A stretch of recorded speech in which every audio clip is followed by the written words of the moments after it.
Maybe this helped. I'm not sure. Let me see.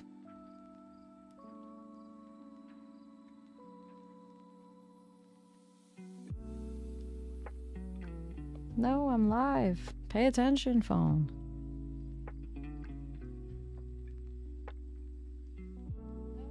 Okay. Now it's working. It was something on my end. What a weird fluke. Alright. That was weird.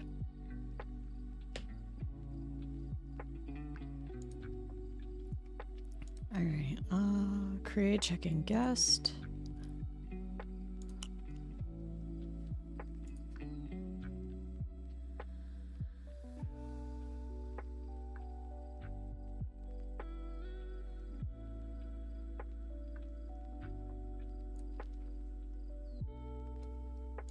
Okay, unified link 1. Edit element. Data cloud object.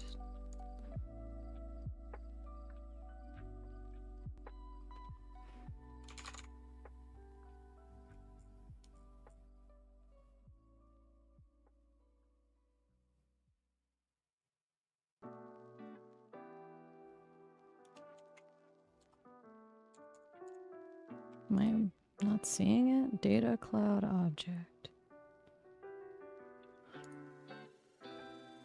Oh.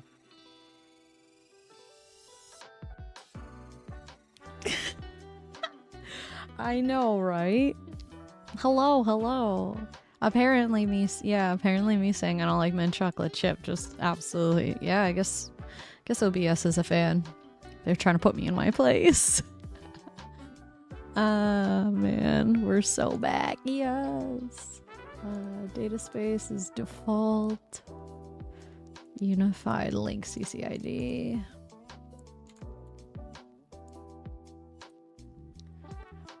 Yeah. All right. Next is the filter records for field source record ID.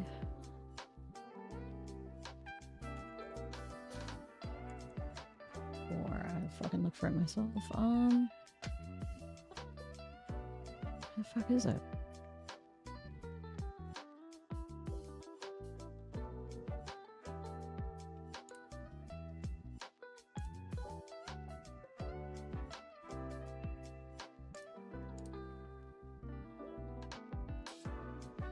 Oh, I'll be right back. I gotta go to the bathroom. Give me a sec.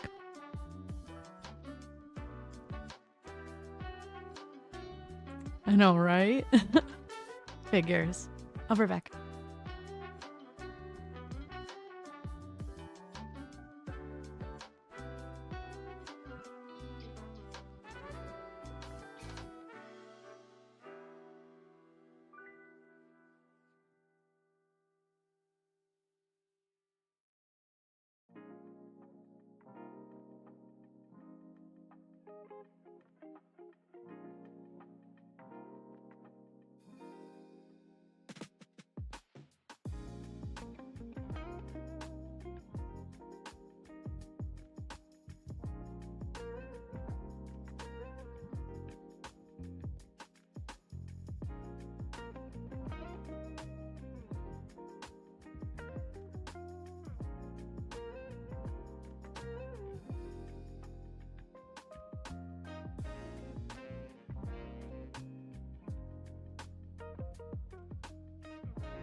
A zero reason ban. Imagine. You have been banned due to unknown. We apologize for the inconvenience.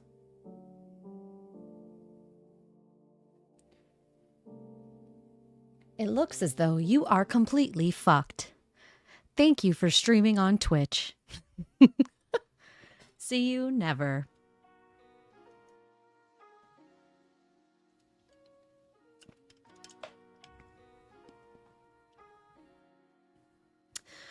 Ah. God, I don't want to fucking do work. So I've been reading this book called Pen Pal because it's October, so I'm in my spooky mode. And just quit. Dear boss, fuck you. I quit. I don't even know how they'd react. They'd excuse me? Oh man. So yeah, I've been reading this book for Halloween. I've had this book for like well over a year, and it was one of those spooky TikTok like, you need to read this book, it's so scary. So I bought it without even thinking twice about looking at the reviews, and I finally looked at the reviews, and a lot of them were like, this book is fucking terrible. So I put it away and shelved it for about a year, never opened it. So I started it a couple days ago, and we're about halfway through, and it's not necessarily that it's bad, though I have no idea how the ending is going to turn out, but it's fucking creepy more than anything. It is the creepiest fucking book. So like, it's about this boy who lives in this really rundown like neighborhood, and his backyard has the woods, and he starts kindergarten. God fucking damn it, why did it fail?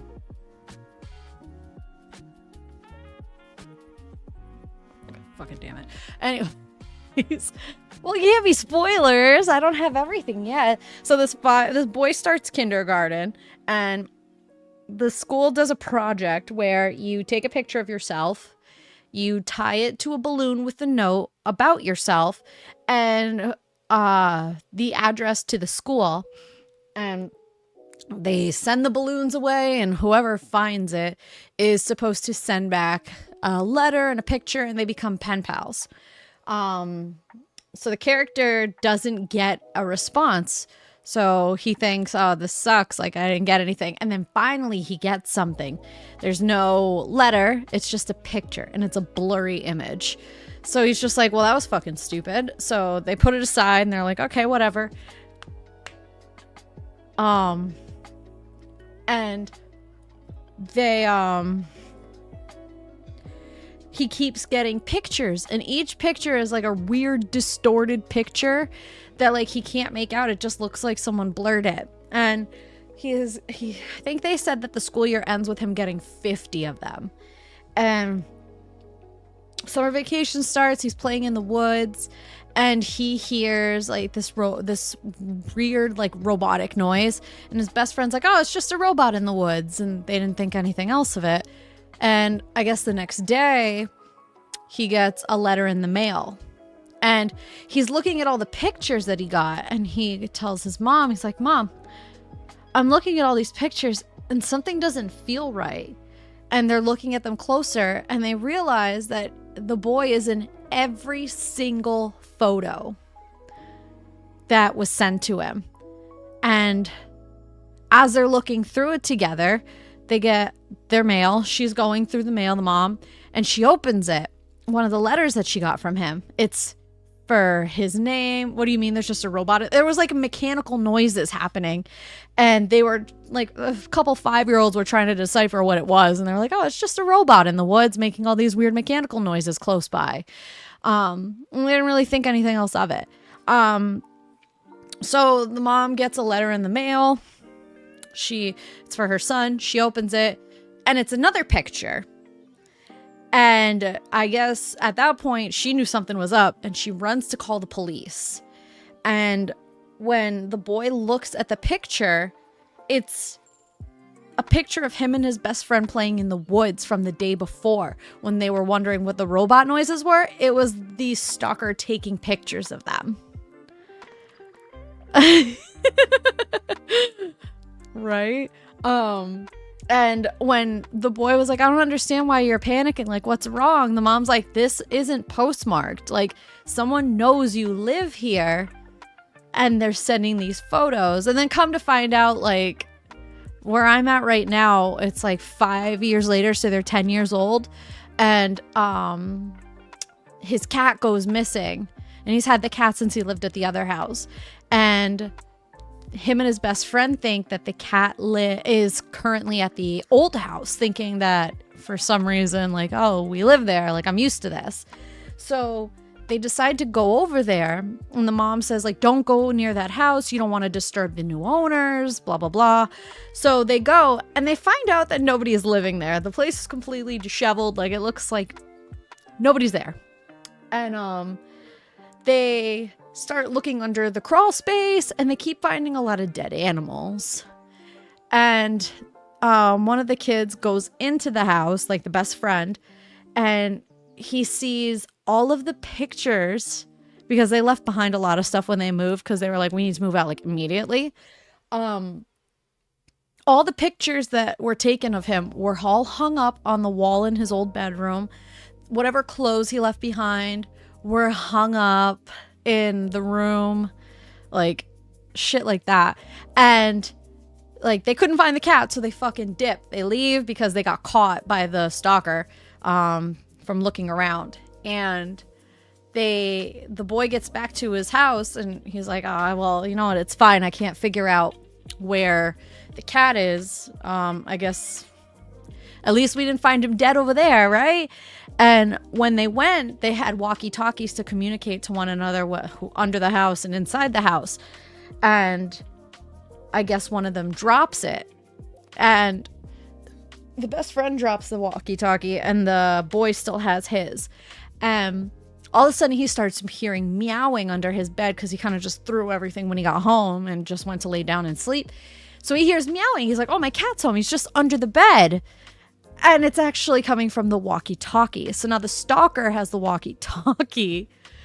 And that's where I have ended my reading. And I just need to know how fucked up this is going to get. Like, yeah. So yeah, the stalker was living under their house while they were living there. Like, all this other crazy shit. So yeah. I'm curious to see what the fuck happens. I feel like someone will die. So, we'll see. And then I bought 2 more scary books. So I'm excited to read more scary books after I finish this short little bender. I'm also the worst storyteller in the world. I'm better off just reading the entire book to you.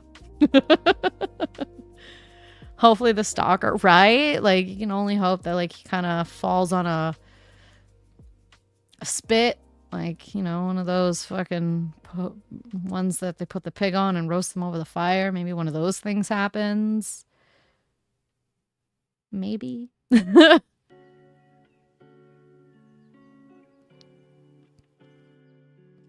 Maybe. Bedtime story stream 1. I mean, I won't lie. I have thought about reading on stream, but I had no idea how people would react to it. But I'd be totally down to read scary stories. Since, you know, my voice is so good when you listen to me, even though I will probably stutter the fuck all over the place because I panic when I read out loud.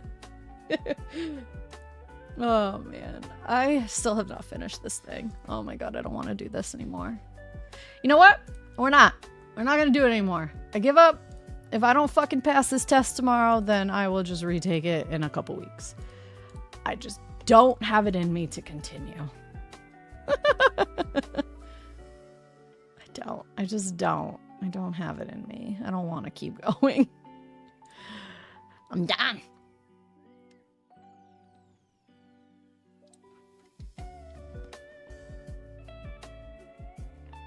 Ugh.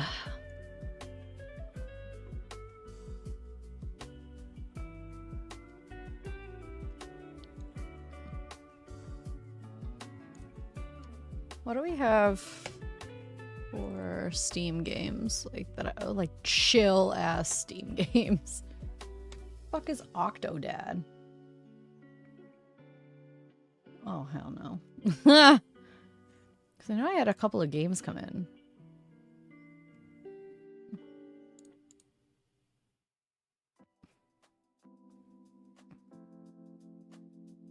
I've got 1, 2, 3, 4, 5, 6. I have 6 games that I have been given and have not played. Dorfromantik. What? What? Dorfromantik. I don't even know what that means.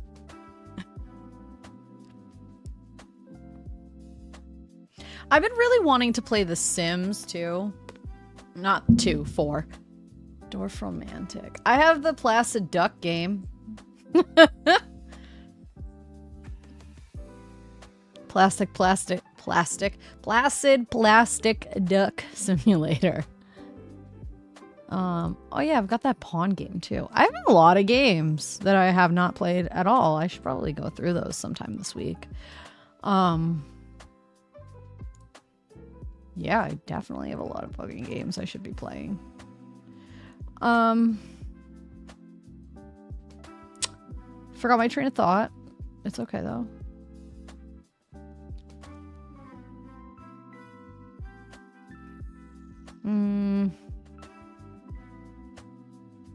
Why do I have the First Descendant? Uninstall this. I'm not even ever gonna play this game. Who am I kidding?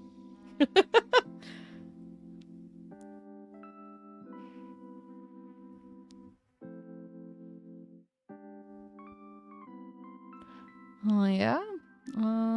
Do I even have Epic still? Let me see. Epic Games Launcher.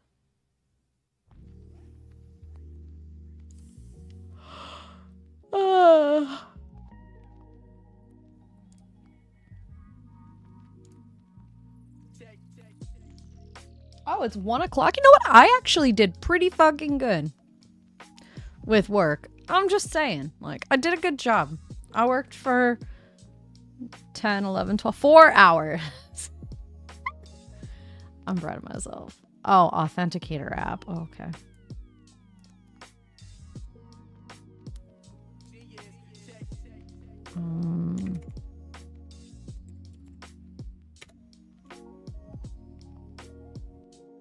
Let's see what Epic Games has.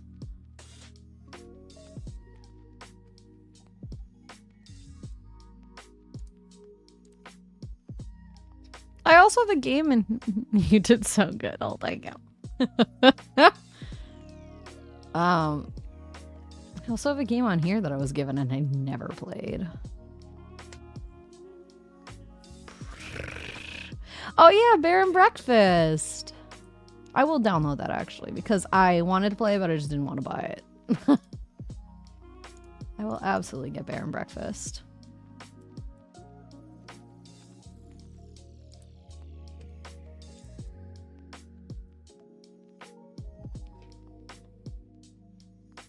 Hey! Hey! Anything coming out with Ubisoft? As far as games... The old noggin didn't fail. Yes!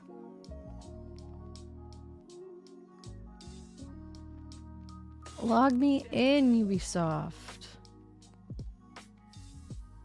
Oh, I'm just stupid. I didn't scroll down. Whoops.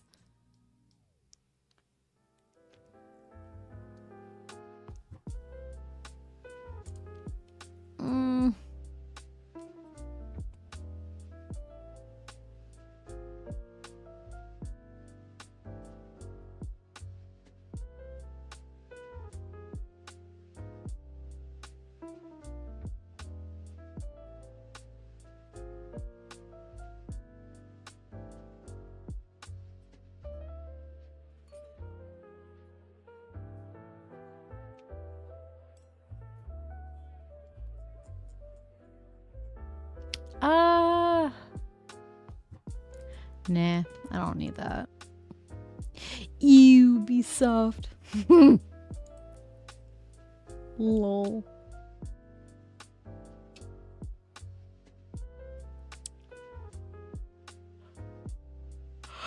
Oh, fuck. Tired. Got him. Huh.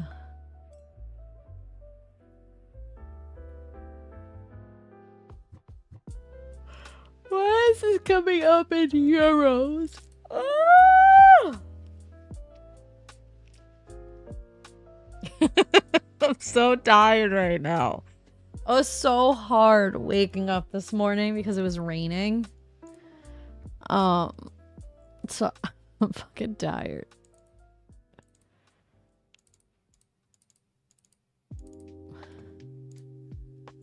I could use a nap. And it opened up my eyes. I could use a nap. I am sleepy. Very, very, very sleepy. Very, very, very, very, very sleepy. Excuse me. You should close your eyes to nap. I know. I know. I should. But you do you.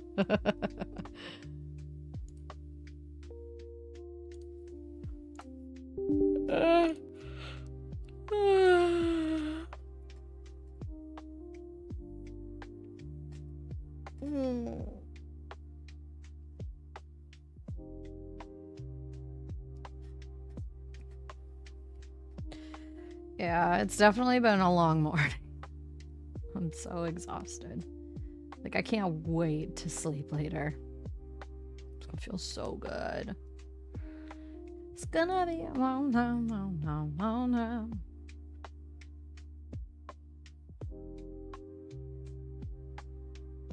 Without a dope beat to step to,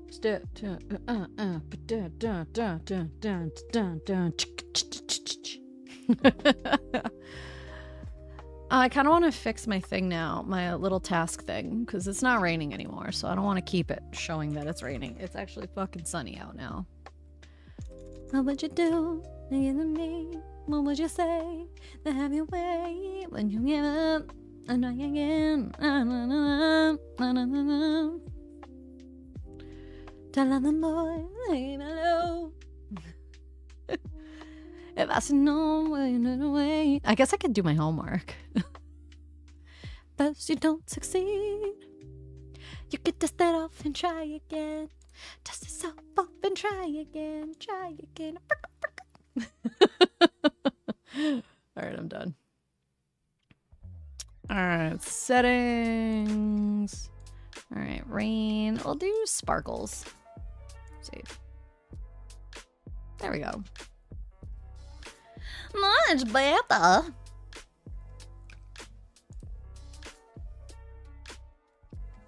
Alright, we don't need to update Fortnite. Can we just get the fucking breakfast game going? Task. Wake the fuck up!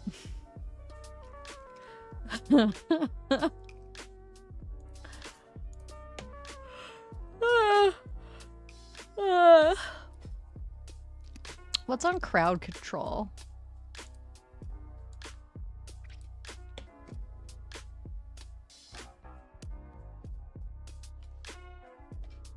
I just want a game setup where like y'all just do whatever you want in the game and I just sit here and suffer.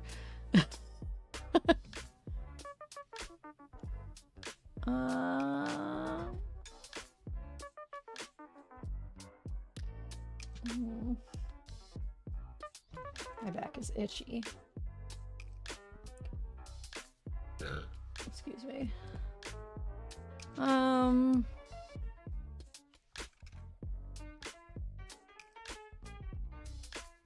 A game about suffering.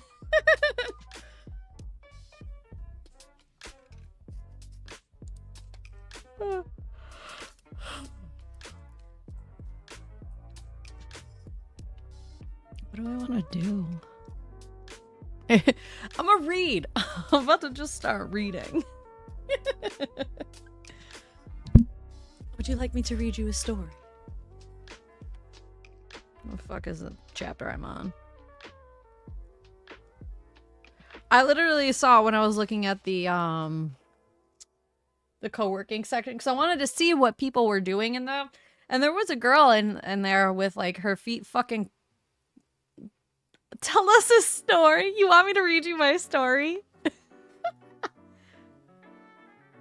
I'm totally down to read.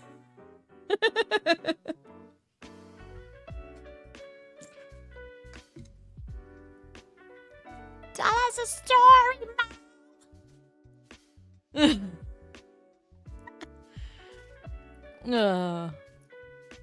I'm gonna read. I'm gonna fucking read. If I mess up, I'm gonna end the stream. But I will probably get sidetracked. A lot. Because I see, when I read this book, for some reason, I get really sidetracked.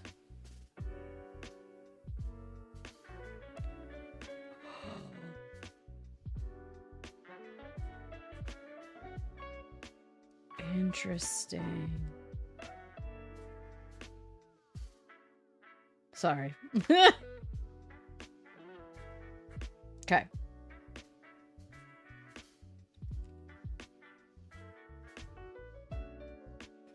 Alright. Alright, fucking start reading. This chapter is called Maps. Most old cities and the neighborhoods in them weren't planned in anticipation of a tremendous population growth. Generally speaking, the layout of the roads is originally in response to geographical restrictions and the necessity of connecting points of economic importance. Once the connecting roads are established, new businesses and roads are positioned strategically along the existing skeleton, and eventually, the paths carved into the earth are immortalized in asphalt, leaving room only for minor modifications, additions, and alterations, but rarely a dramatic change. I already messed up. If that is true, then my childhood neighborhood must have been old. If straight lines move as the crow flies, then my neighborhood must have been built based on the travels of a snake. The first houses would have been placed around the lake, I'm sure, and while older, these houses were the nicest in the neighborhood. Bye. I'm kidding. I'm still here. Though it feels weird reading aloud. But I guess if I want to be a voice actor, I should probably practice reading.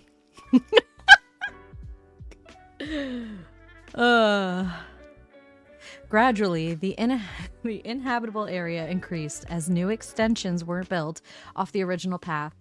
But these new extensions all ended abruptly at one point or another. All the neighborhood streets converged into a single strip of pavement that connected with the road into town. This way, the only legitimate way either in or out of the neighborhood. This was the only legitimate way. I can't fucking read. I'm done. You gonna do voices? I don't know about that. It's a good thing this isn't a smut novel. I'm not good. I am not good with remembering the voice I came up with when I started doing that. Because I remember doing that for like Persona and a couple others. And I could never remember the voice I used. It all just sounded fucking silly. Alright, where am I?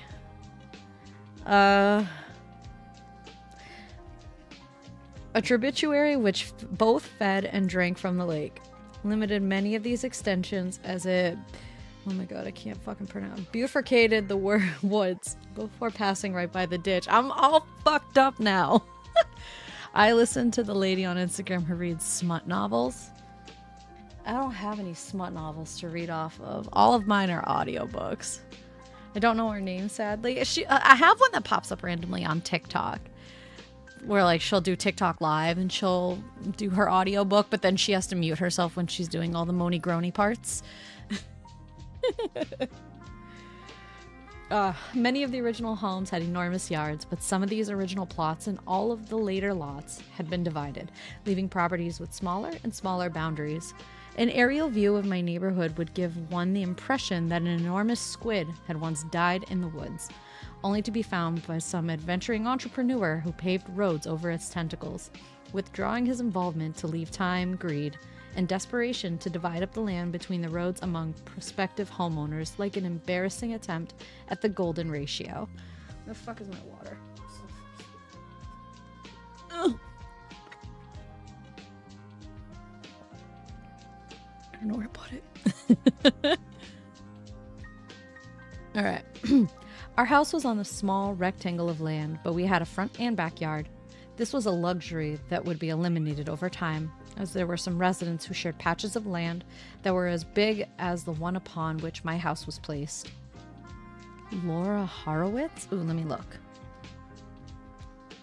Let me hear her voice.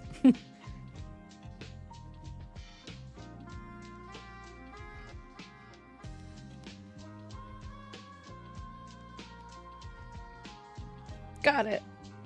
All right, let's hear her voice. These books are my thoughts, and they open. Nope.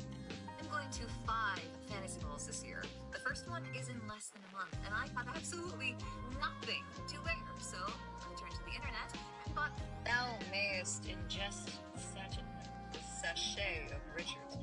Thou mayest ingest a sachet of Richards. No. What is the difference between And oh.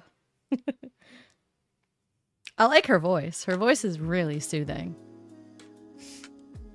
I could listen to that. I'm pretty sure she probably has narrated some of my smutty novels that I've read, if I'm not mistaken. Even still, developers were carting in and assembling new modular homes, and families were continuing to park their trailer homes on smaller and smaller lots. The neighborhood had been undergoing this expansion for a long time. From my porch, you could see the old houses that surrounded the lake, and while these were all beautiful, the house of Mrs. Maggie was my favorite. It was an off-white colonial-style house, though it was more modest than what that style typically offers. There was only one story, though a trinity of false windows extending off the lowest part of the roof convinced me that there were at least 2. Her porch wrapped around her house all the way to the back, where it grew an appendage that moved down a slightly sloping hill and became a dock once it settled on the water. This is from the point of view of a 10-year-old boy. No, no. This is the point of view of a grown-up recalling everything happening in the past. Imagine that. I could never fucking think like I can't even think like that now. Like many of the yards with nicer homes on them, Mrs. Maggie's had a sprinkler system that was on a timer, though at some point over the years, her timer must have broken because the sprinklers would come on at various points during the day, and often even at night, all year. While it never got cold enough to snow where I lived, several times each winter I would go outside in the morning to see Mrs. Maggie's yard transformed into a surreal Arctic paradise by the frozen water from her sprinklers. Every other yard stood sterilized and arboured by the biting frost of the winter's cold, but right there in the middle of the bleak reminder of the savagery of the season was an oasis of beautiful ice, hanging like stalactites from every branch of every tree and every leaf of every bush. As the sun rose, its light spread through the trees, and each piece of ice splintered into rays, into a rainbow that could only be viewed briefly before it blinded you. Even as a child, I was struck by how beautiful it was, and often Josh and I would go over there to walk on the iced grass and had sword fights with the icicles. The desticles. Wait, hold on. How long is this chapter? Just out of curiosity. It's a long fucking chapter. Holy shit. I'll be here for a while. That's 40 pages. Whew! At least that means I'm almost done. Mrs. Maggie was, as best as I can remember, around 80 years old, and one of the friendliest and sweetest people I had ever met, despite her quirks. She had a head of loose set white curls and always wore light dresses with floral patterns over her frail, but not sickly body. When it was warm and Josh and I would go swimming in the lake, she would sit out on her back porch and just talk to us. She never brought a book or a magazine, never had a crossword puzzle or a word search. I think she came out on those days just to visit. Sometimes we would swim out nearly to the center of the oval lake, and she would call us back, yelling not to swim too far, but we never listened. When we played close to the shore, she would ask us about school, and any time we told her what we were learning or what assignments we had, she would say that we should be thankful because she always had to work harder when she was our age. I once told her that we were building a spaceship. Mrs. Maggie said that we were getting off easy. What? Oh, damn kids, the spaceship. Oh my god, I know the answer. Is it her? Don't tell me it's Miss Maggie. Imagine. That'd be wild.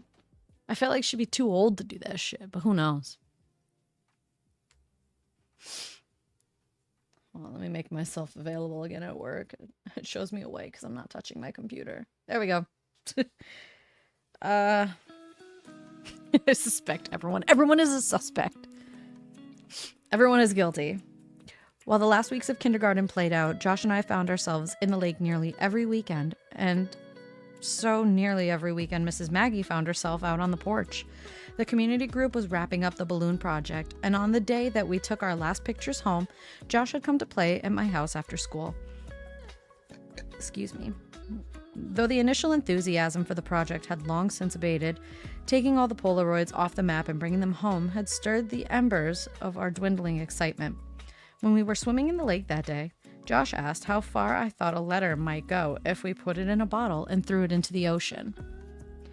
We guessed at this until Mrs. Maggie, who was eavesdropping, interjected and said that it would depend on which ocean it was and what the currents were like. She said, as she gestured toward the tributary, that we could even throw it into the lake and it might travel hundreds of miles. I asked her if she thought the bottle would go farther than a balloon, and she looked at me quizzically, as if she expected me to elaborate.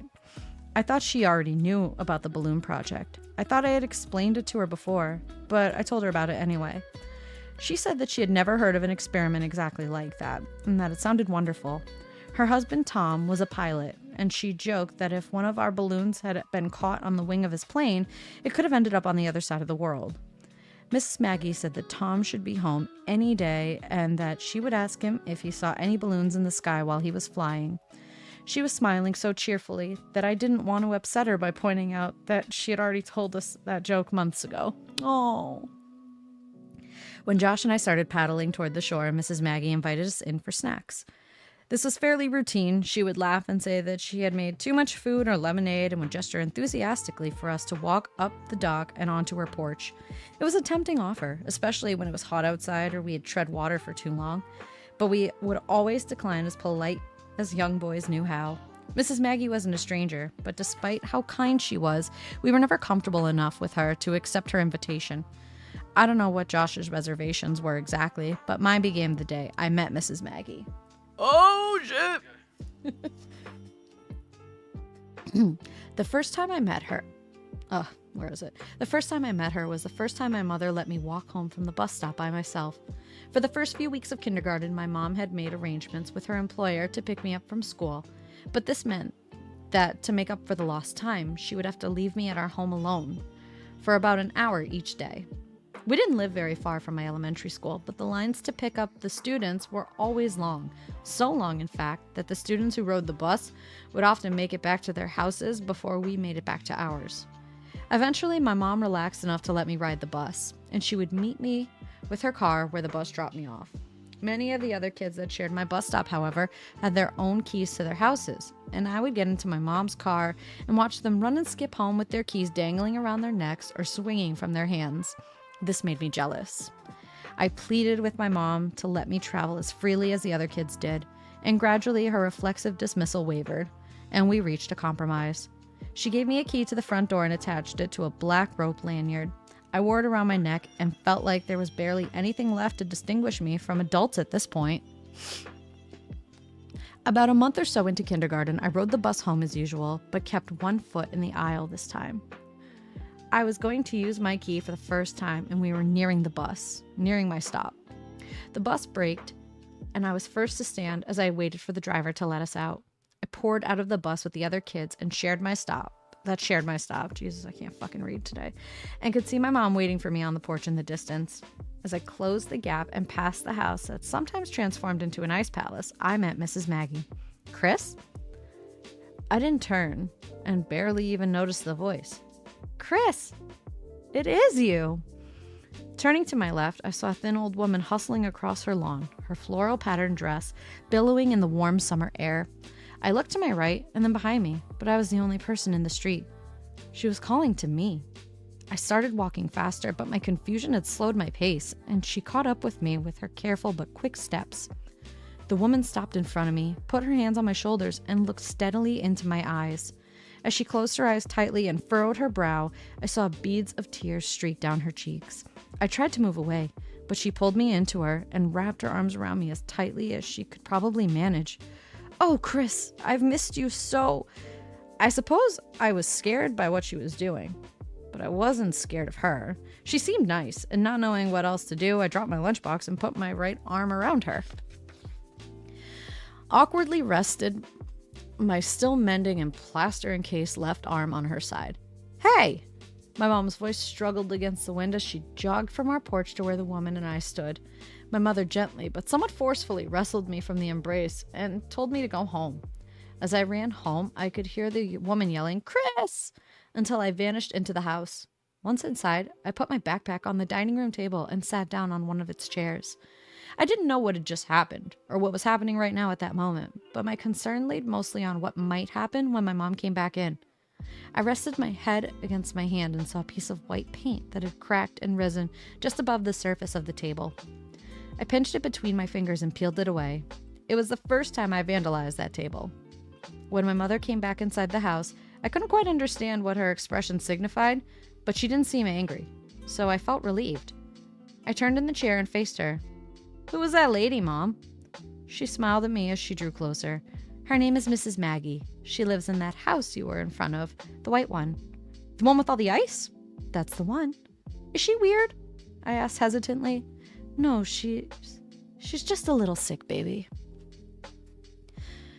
She thought my name was Chris. She kept calling me that over and over again. It's okay, sweetheart. She's a nice lady, so be nice back. But when you get off the bus, you just come straight home, okay? And that's exactly what I would do. The strange events of the day I met Mrs. Maggie didn't trouble me for long, and if I heard her calling for me by that same wrong name, I would just walk a little faster to my house. About a month later, my cast was removed. Josh and I had talked about swimming in the lake since before the first time he came to my house, but my cast forbid it. I could have tried to protect my arm from the lake water by wearing the latex bag that I used for showers. I considered this only briefly, though. That bag had failed me before. Once the cast was removed, we took to swimming in the lake immediately, taking advantage of what warm weather remained. I remember how strange and weak my atrophied arm felt as it pushed through the water that first time, and I remember thinking that I'd better not push too hard, I might just snap it again.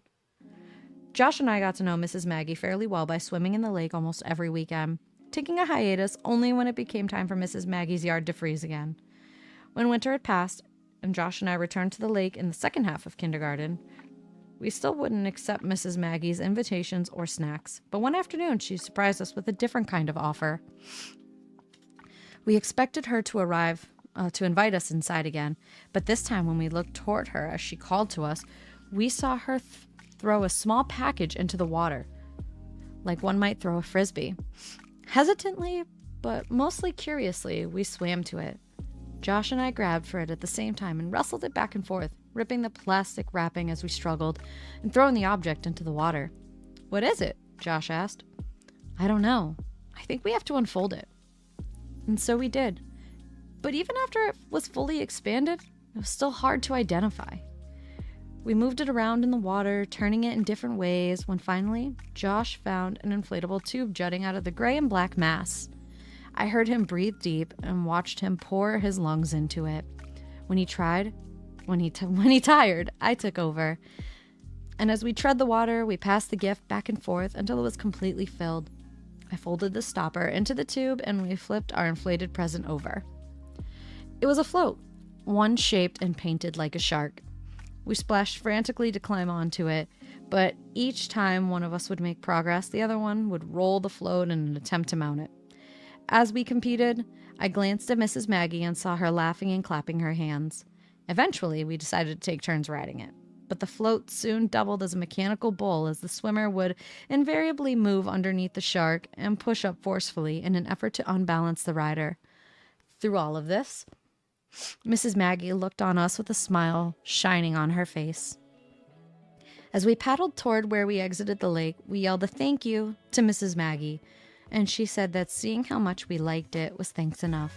She always treated us warmly, but there was a variance in her enthusiasm that we could never anticipate or make sense of. Mrs. Maggie was always at least pleased to see us, but there were times where she was simply overjoyed that we were there, swimming just behind her house. That day was one of those days. And as we pulled ourselves out of the water, carrying the float over our heads, she called to us, as she sometimes would when she was excited to see us. "Chris, John, you're always welcome here." There were times when we could still hear her yelling those same words as we walked back into my house. We heard her that day. But we were kids, and despite how truly nice Mrs. Maggie was, her quirks sometimes got the best of us. As we carried our new gift up the steps to my house, I opened my front door for Josh. "After you, John?" "Oh, no, please. After you, Chris," Josh snickered. "Oh, no, I insist. After you, John," I rebutted. "Be my guest, Chris. After you," he returned with a cadence of some crude mixture of English royalty and American upper-class snobbery. "Would you like to come in for some snacks, John?" "Yes, I would, Chris." We laughed as we walked through the doorway at the same time, leaving the float on the steps behind us. I saw my mother standing in the kitchen staring at us. She moved towards us and stopped in front of us. She spoke sharply and firmly. "Don't you ever make fun of her like that again. It's not funny. Do you understand me?" Ugh. Josh and I looked at one another and then back at her and nodded. My mother smiled and went back to what she was doing, and Josh and I put it out of our minds for the remainder of the day. After Josh left with his dad, I told my mom we weren't trying to be mean, and we never talked like that in front of Mrs. Maggie. My mom said that didn't matter. She said that it was rude to make fun of anyone whether they were around or not. When I told her that she was constantly calling us by the wrong names and we just thought it was funny, my mom seemed to search for what she wanted to say. "Well, sweetie, you remember how I told you Mrs. Maggie was sick?" I nodded. Mrs. Maggie is sick up here." She gestured to her own head with her fingers. "But you remember how when you had that sore throat earlier this year, sometimes you'd feel okay and then other times you'd feel really bad? That's how it is for her too. But when Mrs. Maggie gets really sick, she gets confused. That's why she messes up you boys' names sometimes. She doesn't mean to, but sometimes she just can't remember. Do you understand?" I nodded again. "She wants us to come in for snacks sometimes." "I know she does, sweetie. She lives in that big house all by herself, so it's okay if you talk to her when you swim in the lake. But when she invites you in, you should keep saying no. Be polite, and her feelings won't get hurt. Okay? But she'll be less lonely when Tom comes home, though. How long until he comes back? Seems like he's always gone." My mom seemed to struggle, and I could not see that she had become very upset. Finally, she answered me. "Honey, Tom's not going to come home. He's in heaven. He died years and years ago, but Mrs. Maggie doesn't remember. She gets confused and forgets, but Tom's not ever coming home. He's gone, sweetie." I was only 6 years old when she told me that, and while I didn't understand it completely, I was still profoundly sad for Mrs. Maggie. I knew what it was like to miss someone, how much it hurt and tore at you, but to miss someone so much while being so sure that he'd return, never knowing or remembering just how impossible that reunion truly was, I struggled to imagine what that must be like. I wouldn't learn until very recently, however, what Mrs. Maggie's life had really been like. I now know that Mrs. Maggie had Alzheimer's disease. Her husband, Tom, really had been a pilot. He flew a commercial jetliner all over the eastern United States, and this caused him to spend a great deal of time away from home. After he retired, he and Mrs. Maggie kept mostly to themselves. But every time my mom would run into one or both of them, the conversation would inevitably focus on the trips they wanted to take, if they could only find the time. Tom had discounts with the airline he had retired from, but as is so often the case, their plans were always for someday, and that day kept getting moved further down the line.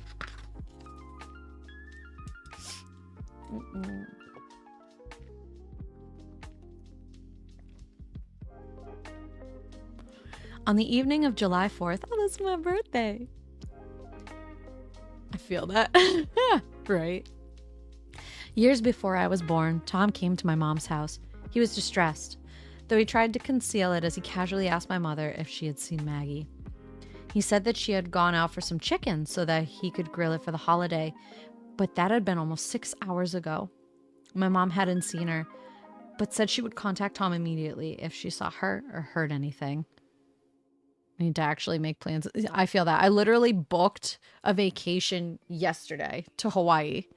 I booked the hotel because I didn't have to pay for it until February. And then I looked at how much the flights cost to Hawaii and saw that they were pretty much just as much as the hotel for the week.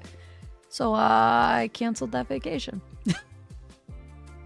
Yeah. It would have been like a $6,000 trip for a week. And I'm like, I can't do that. No. So I will try something else. Maybe a cruise. Maybe. I mean, they are cheaper, but it still sucks. All right. Right?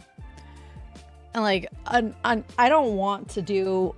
I haven't been on a plane since I was 11, so I'm very, very punctual and panic very quickly.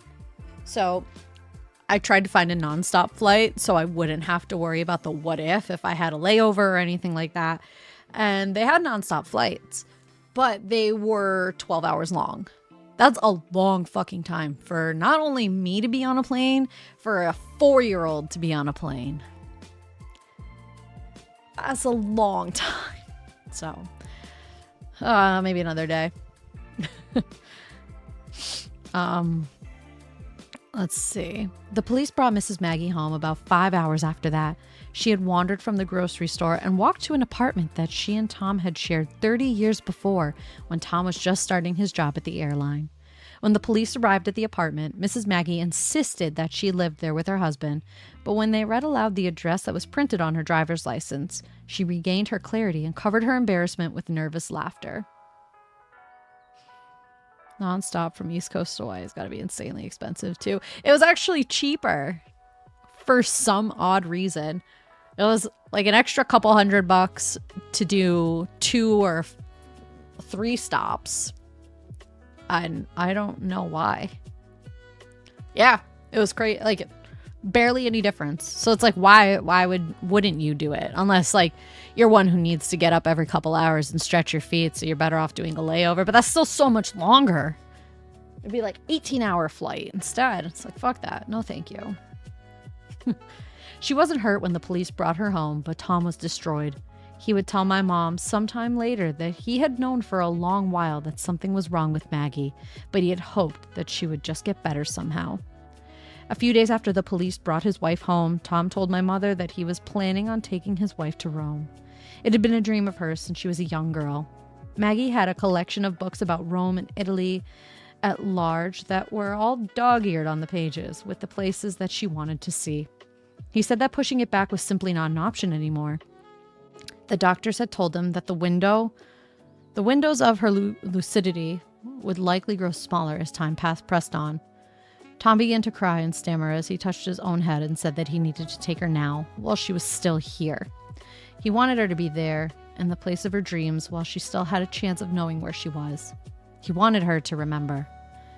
They were old now, but he thought that they might still do some hiking, and to prepare, he began to exercise by walking around the neighborhood with Maggie. Why do I feel like this is some up shit? This is some up shit. I can picture it now. Physically, Maggie was in much better shape than Tom, so he had a lot of ground to cover if he wanted to keep up with her in Rome. He kept the trip a secret from her because he wanted to surprise her. And he justified the new exercise regimen by telling her that the fresh air and exercise would be good for them. They were getting on a plane in 1 month. Tom was worried that he wouldn't be in good enough shape by the time they made it to Rome, so after Maggie went to bed or before she woke up, he would leave the house and go on extra walks. My mom would see him almost every night when she sat outside on the porch. He would walk briskly through the cool night air, and as he passed our house, she would wave to him, and he would wave back, and then bring the hand down to his lips with his index finger extended, pointing straight up as if to say, "It's our little secret." One night, about 2 weeks before the trip, my mom was sitting outside on the porch and saw, for the first time, Tom jogging. His posture wasn't professional, but he was really moving. She waved to him, but he either didn't see her or was too tired to wave back because he kept jogging right by the house. She went back inside and went to bed for the night. About an hour later, a knock on the front door jerked my mother out of sleep. She cracked the door enough to see through to the outside and saw a badge. It was a police officer. Behind him, the sky was filled with blue and red flashing lights that were so bright she had to shield her eyes as if the lights were the sun itself. Her first thought was that Maggie had gone missing again, and she was about to ask if that was the case when the officer spoke and then gestured toward her lawn. She squinted and let her eyes adjust just enough to break her heart. Tom had collapsed and died 50 yards from his home, right in front of ours. He had no identification, and so my mother pointed them toward Mrs. Maggie's house and offered to go over there with them, but they declined. She explained Maggie's condition, and they assured her that everything would be fine. My mom took one last look at Tom and went back inside. Mrs. Maggie never found out about the trip her husband was planning for her. She knew he had died because his heart failed while he was running, but she never knew that he was running for her. Tom and Mrs. Maggie had 2 sons, Chris and John. After Tom's death, Mrs. Maggie's condition continued to deteriorate. Her sons had apparently worked out payment plans with the utility companies and paid for Mrs. Maggie's water and electricity, but they would never visit her. I don't know if something happened between them, or if it was the illness, or if they just lived too far away, but they never came around. I have no idea what they looked like, but there were times when Mrs. Maggie must have thought that Josh and I looked like they did when they were children. Or maybe she just saw what some part of her mind so desperately wanted to see, ignoring the images transmitted down her optic nerve, and just for a little while showing her what used to be. I realize only now how lonely she must have been, and I find myself hoping that she understood why my friend and I never accepted her invitations.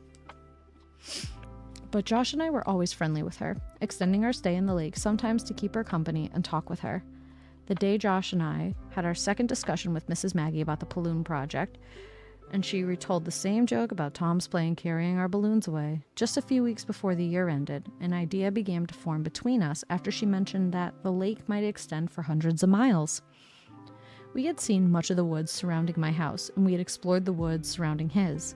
Although we had never confirmed it ourselves, Josh had found out from his dad that the patches of the trees that we played in near our houses were actually connected.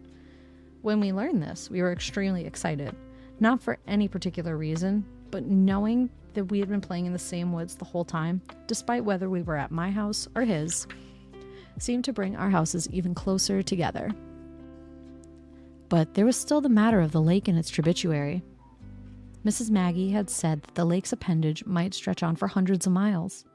Since the woods were connected, Josh and I thought, despite Mrs. Maggie's speculation, the lake near my house might somehow connect to the creek around his, so we resolved ourselves to find out. For the last few weekends of kindergarten, our explorations intensified. When our summer vacation started, we would scout during the week and sell snow cones on the weekend. But it quickly became difficult to answer our own question. We needed a way to chart our progress. We needed a way to determine where we had been and where we were going, but we didn't have anything like that, so we had to make it ourselves. We were going to make maps.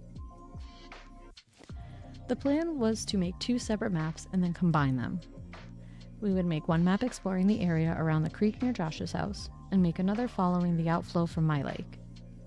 Originally, we were going to make one map, but we realized that wasn't possible since I had started drawing the map of my area so huge that the route from his house wouldn't have fit. We didn't know anything about map making, but we knew from our lessons with the map in the community group that it was important to use the same scale consistently. This didn't involve any math. Following our teacher's explanation of how maps were made, we would just put a little dot on the map for every few steps that we'd take.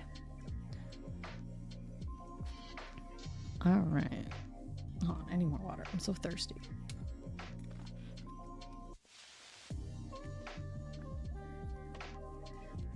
Where did all these emails just come from work? 2, 3, 4. Okay. Alright. We kept the map from the lake at my house and the map from the creek at Josh's house. And we would add to each when we stayed the night with each other. Josh was left-handed, so he would often smudge the lines that he was drawing if he didn't have a flat surface to write on.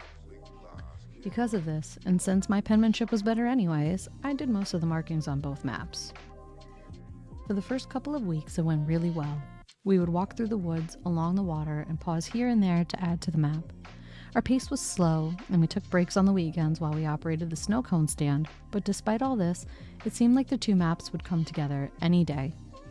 In reality, I'm quite sure that the map was incredibly inaccurate, but we did our best. Our procedure was as complex as we could manage. When the bank curved, the line curved. On the upper left corner of each map, we drew a compass rose, but we didn't have a compass, nor did we know how to use one. We weren't even sure which direction north was, but it was on the map in our classroom, so we put it on our maps. We were the world's worst cartographers, but we were making progress. The project seemed to be going so well that one afternoon I rerouted our usual path to the woods and took us to a nearby construction site in the neighborhood. From the cinder blocks, I guessed that they were going to place a house like mine on the plot, and the perimeter that was marked with pink flagged wooden spikes seemed to say that it would be about the same size. I glanced around, and when I saw that no one but Josh and me was around, I jerked one of the spikes out of the ground. We ran back the way we had come into the woods. We were feeling optimistic, and had decided that we must be getting close to finishing our project. In preparation, we thought to impale the earth with a stick each time we reached the end of the day's expedition. If we came upon the stick from the other direction, we would know we had joined the maps. This new strategy also sped up the process because it meant that rather than attempting to use our map to find the point at which we had last stopped, which was nearly impossible, though we ignored this fact, we could simply run through the woods until we saw our stake and extend the map from there. Unfortunately, it wasn't long before the woods became too thick near the lake's long arm, and we were unable to proceed further. We debated trying to circumvent the barricade, but this idea forced us to accept that without the constant guidance of the water, our navigation skills were obliterated. Having reached a dead end, our interest in the map stagnated, and we reduced our exploration significantly while we focused on how to make the snow cone stand more successful. I used the time to make a better, albeit deceptive, sign.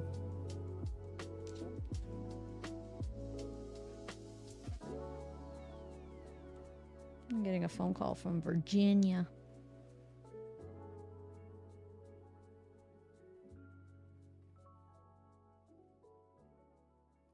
But I'm not going to answer it because I don't know anybody that lives in Virginia.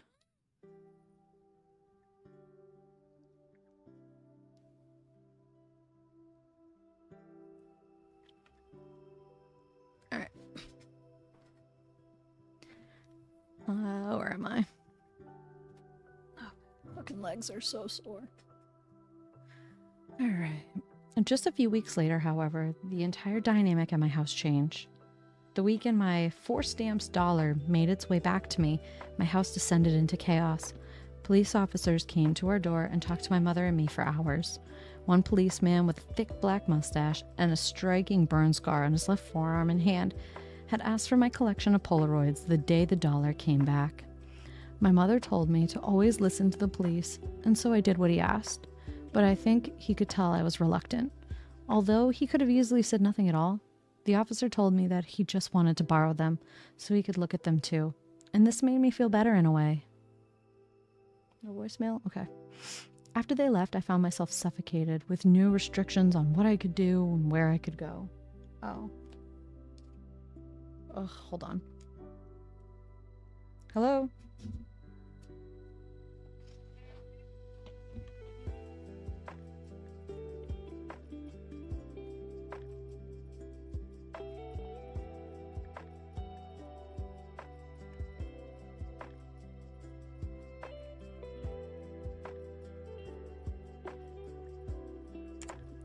All right. Yeah, no thank you. It sounds like someone wants to give me a jab, but I'm all set. All right. Let's see.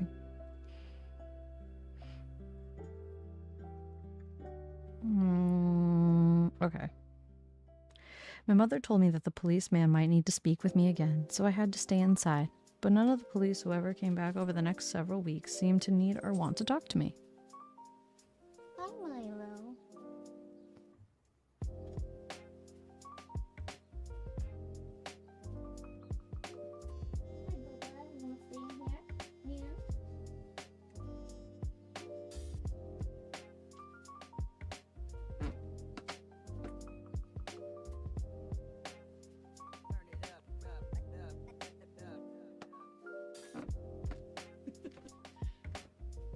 Hairy baby.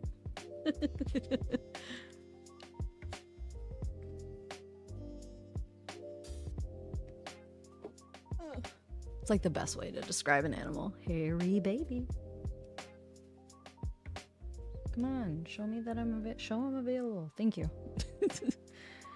Let's see. With the snow cone stand gone, Josh and I turned our attention back to the maps with revitalized interest. Though our discussions were based on the telephone now, every day we would call each other to talk about how we would move forward. We were still at the same impasse that caused us to largely abandon the mission almost a month before.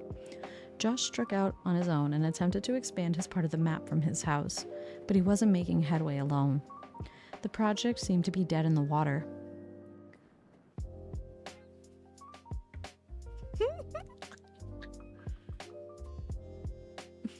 There. Gradually, however, my leash grew longer. One weekend, to my surprise, my mom didn't say no when I asked her if Josh...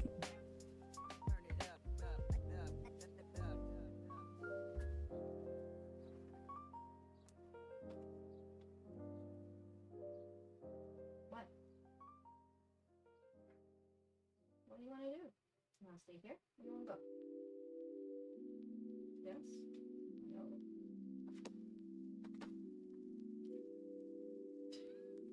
Whatever.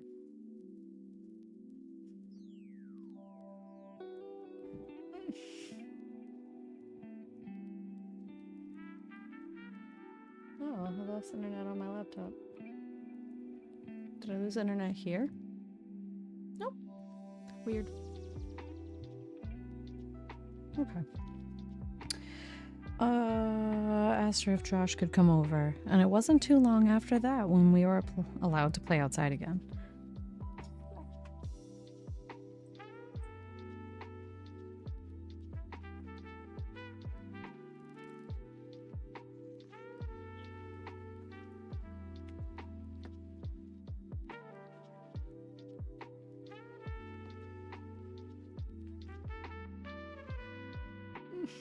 Okay, maybe.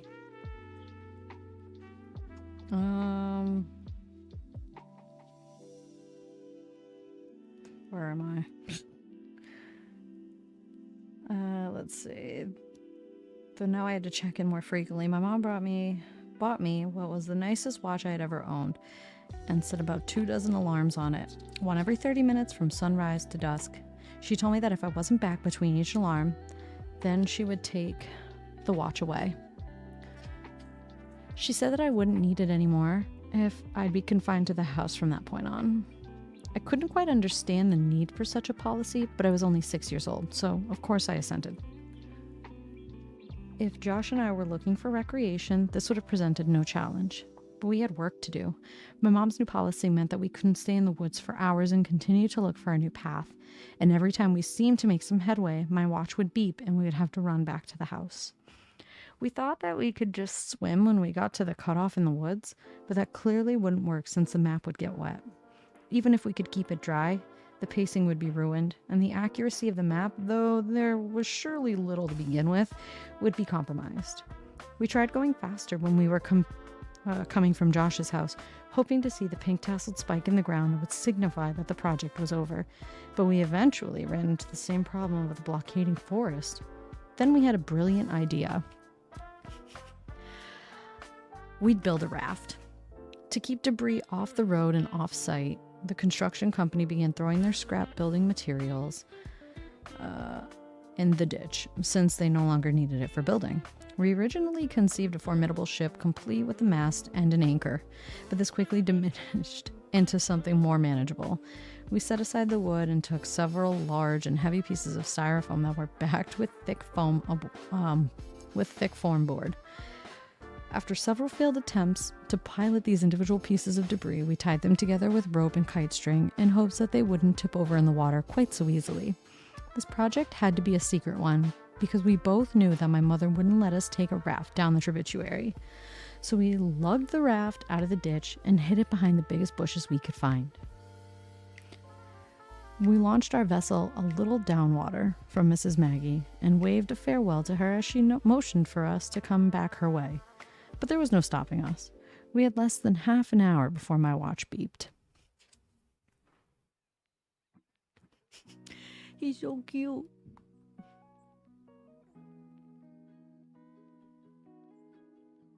Hairy baby. The raft worked very well, and while we both behaved and spoke as if the functionality of the raft was a given, I know I was a little surprised. We each had a fairly long tree branch to use as a paddle. We found it was easier to simply push against the land under the water than it was to actually use them as intended. When the water became too deep, we'd simply lie on our stomachs and use our hands to paddle the water, which still worked, albeit less well. The first time we had to resort to that method of propulsion, I can remember thinking that from far above it must have looked like a colossally fat man with tiny arms was out for a swim.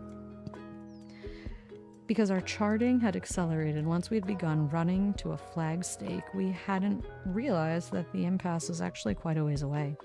With each venture, we would be confident in our imminent arrival at the blockade, but the raft moved so slowly that it was taking much longer than expected, so we would sail for as long as we could and then dock the raft.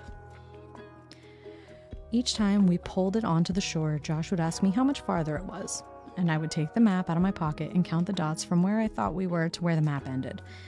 We are, I think, 26 dots from the end, I'd say. And Josh would nod thoughtfully.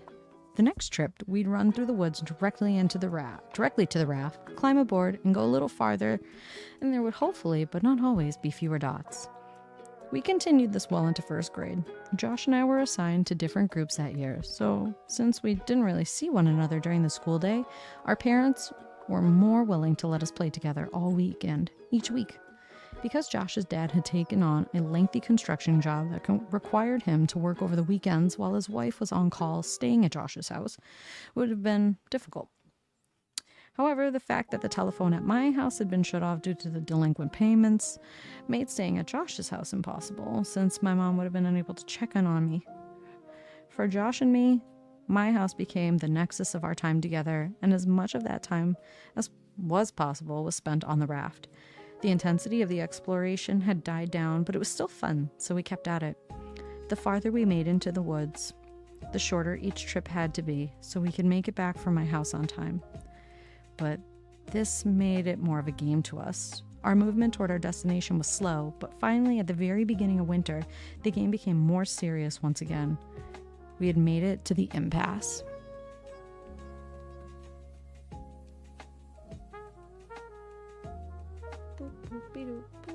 Okay. We wanted to proceed past it right away, but it was nearly time to be back to my house, so we dragged the raft onto the shore and rested it right next to the wooden marker, which we hadn't seen in weeks. We ran back to my house. The next day, we hustled through the woods and made it back to the raft. It was so far into the woods that we had very little time to make adjustments to our plan on scene, so we quickly pushed the vessel into the water and climbed aboard, oars in hand. As we negotiated our way past the woodland obstacle, we found that there was a bend in the water's trajectory that we hadn't been able to perceive before. Scanning our eyes over the edge of the forest, we saw how vast and dense the woods really were in this spot. We realized that we wouldn't be able to overtake this stretch of woods after all, and so we simply stopped paddling. While we sat there on the raft, gently rocking on the calm water, I carefully looked ahead and slowly added to the map, stopping only when I had no more points to plot, because the rest lay out of sight, obscured by the curving of the tributary. This feeling felt like cheating. Oh, this felt like cheating, since we hadn't actually traveled to the dots that I was making. But we had waited so long to reach this point that I felt that it had to take advantage of it. Before too long, we had to push back in the other direction. The woods were simply too thick. Nearly 2-foot rise, and the nearly 2-foot rise of earth over the tributary that exposed the twisting and damp roots of the trees above meant that there was no place to dock our vessel. Disappointed, we left the raft at the same thick of trees that prompted us to build it in the first place.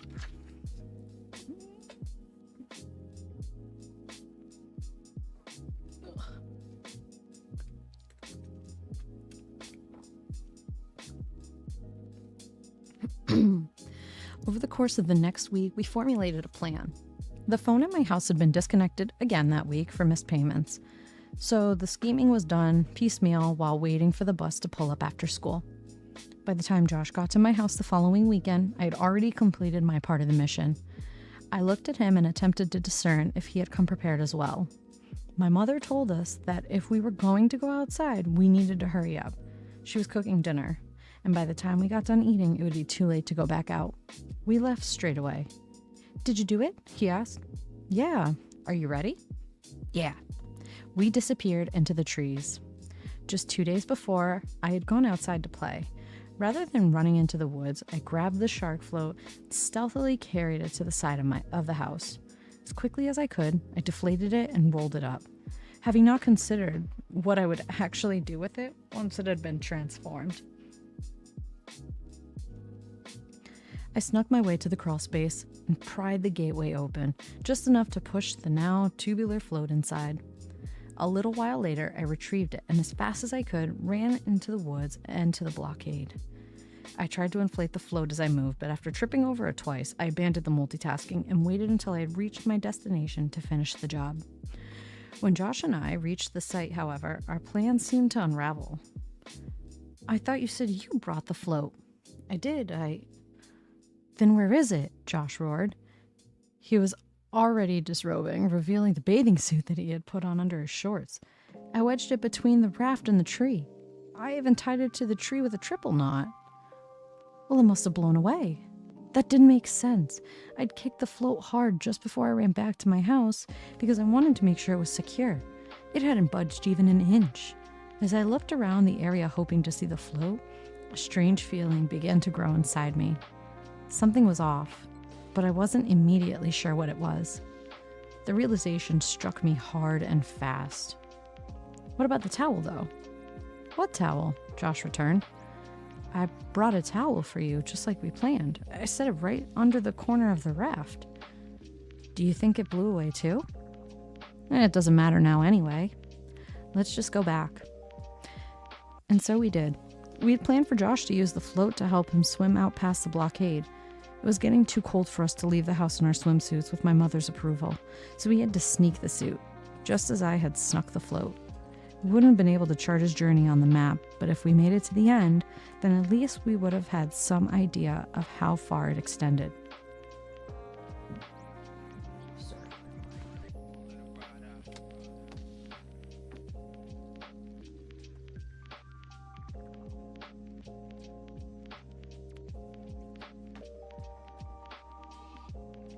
This damn dog. Alright, where am I? This was our trump card, so to speak, and it was our last way of making any real progress, and it had been ruined. It started to seem as if we would never finish the map. But then, finally, we caught a break. Excuse me. On a Saturday evening around 7 o'clock, Josh and I were eating microwave dinners when one of my mom's coworkers knocked on the door. Her name was Samantha, and I remember her vividly now because, employing what I had learned from watching movies, I would propose to her a couple of years later when my mother brought me to work with her to pick up her paycheck. Samantha would tell me that I was sweet, but maybe we should wait until I was a bit older. Weird. Samantha began talking to my mother, and as she did, her gaze became fixed upon Josh and me. She paused for a moment, laughed, and said, "Wow, they really do look alike. You weren't kidding." I had heard my mother say this about us before, but I didn't see it. I want to be the cool dad who helps his kid do projects like this. Yes. Milo. Picarone.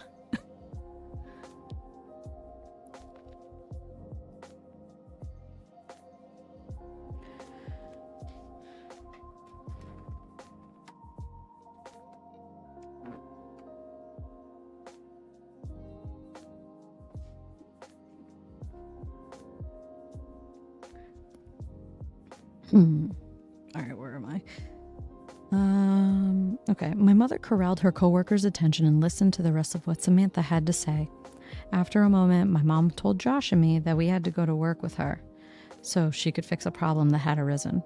She said that it would take about 2 hours, and I gathered that the problem was Samantha's fault, and discussing it in the car was why it wouldn't take more time. We all walked out of the house. My mom seemed apprehensive about bringing us to where she worked. Once, when she couldn't find a babysitter, her boss had formally reprimanded her for bringing me in with her for the day. I opened the rear door of my mother's car and was just about to climb in when I heard her yell, "Shit!" I flinched and stepped down onto the concrete driveway. What? My God.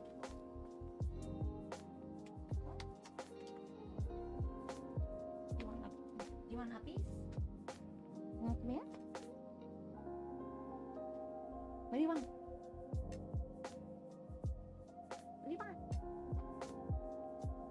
Come here. Where do you want to go, mister? Hmm? Where do you want to go?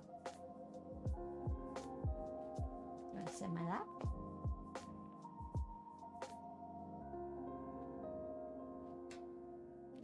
I don't know. Do you go outside? You go pee-pee? You need to go poopy? That'll do it. I'll be right back.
You had to pee.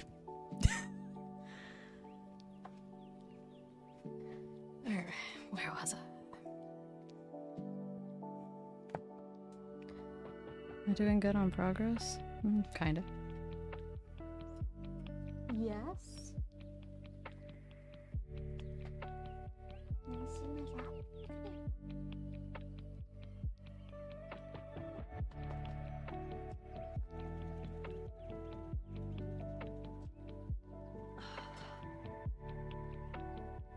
What? You happy?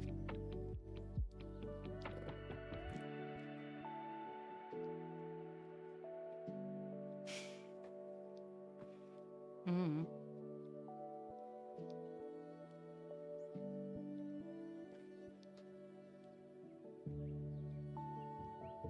Go.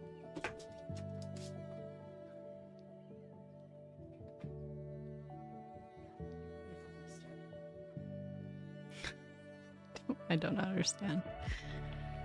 I don't even think he understands. It's just like, I want all the attention and none of the attention.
Okay, sorry.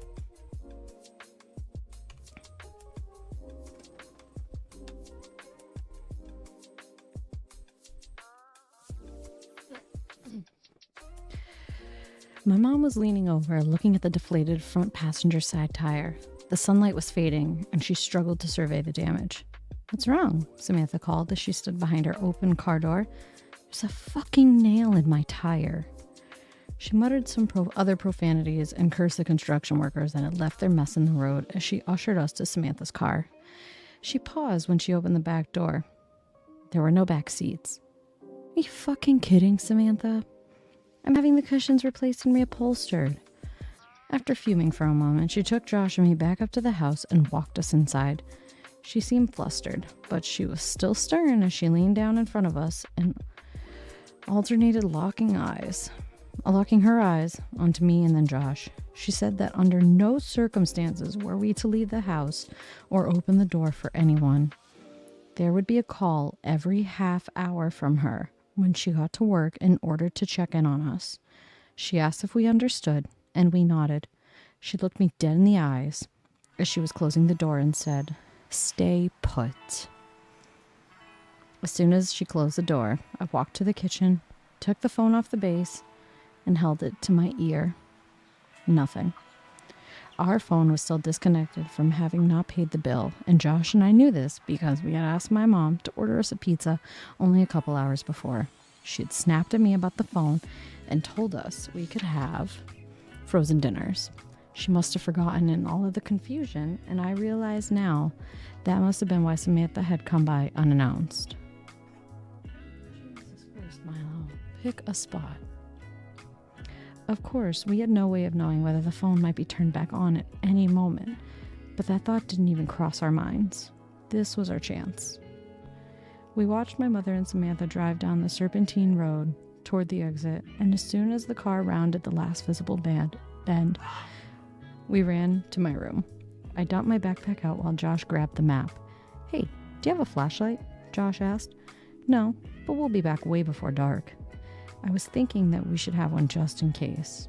"Well, I don't know where one is." "Wait." I pulled into the closet and pulled a box down from the top shelf. You have a flashlight in there? Josh asked. Just hold on. I opened the box and revealed 3 Roman candles that I had taken from the pile of mess that July 4th that had passed summer. A mass for 4th of July. Jesus.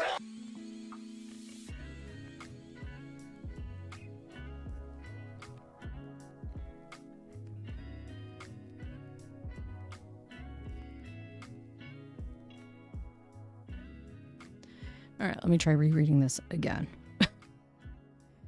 Fuck that up. All right, I opened the box and revealed 3 Roman candles that I had taken from the pile amassed for July 4th that past summer, along with a lighter that I managed to take from my mother some months before. These things would ensure that we had at least some light if we needed it. Neither of us was afraid of the dark, but this was a little bit before I'd been given an opportunity to be truly afraid of these woods at night. So it wasn't fear that motivated our search for a light source, only practicality. We threw it all in my backpack and bolted out the back door, making sure to close it so that boxes wouldn't get out. We had 1 hour and 50 minutes. All right. I'm going to end here because I need to get ready to go get my kiddo. So I'm going to call it. I appreciate you guys so much for hanging out during this co-working stream, whatever we would call this. I will definitely do this again. Maybe Friday, but we'll see. And if y'all really like that reading, I'm more than happy to come on at night and do some spooky reading too. So let me know. But other than that, thank you guys for hanging out. I appreciate it. I will see you guys next time. All right. Goodbye.